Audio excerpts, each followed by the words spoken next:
تاجروں کے خاندان کی ایک بیٹی کی شادی ایک ایسے مرد سے ہوئی جو سیر و سیاحت کا بہت شوقین تھا۔ ایک مرتبہ وہ سفر پر روانہ ہوا اور طویل عرصے تک اس کی کوئی خبر نہ آئی۔ اس کی بیوی انتظار اور احساس تنہائی کے ہاتھوں تاجروں کے ایک نوجوان خبرو بیٹے کی محبت میں گرفتار ہو گئی۔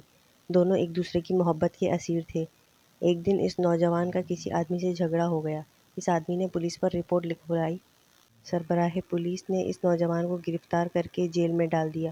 جب یہ خبر تاجر کی بیوی یعنی اس نوجوان محبوبہ تک پہنچی تو اس نے اپنے سب سے قیمتی کپڑے زیب تن کیے اور غصے میں آگ بگولا سربراہ پولیس کی خدمت میں پہنچی۔ پہلے وہ آداب بجا لائی اور پھر ایک تحریری شکایت پیش کی۔ وہ درج ہے: جس شخص کو قید میں ڈالا گیا ہے وہ میرا عزیز بھائی ہے۔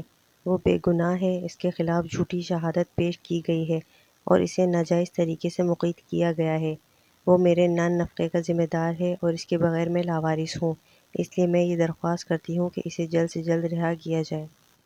جب وہ گزارش والی شہر کی خدمت میں پیش کی گئی تو اس نے ایک نظر عورت پر ڈالی۔ نظر کا کیا ڈالنا تھا کہ وہ اپنا دل کھو بیٹھا۔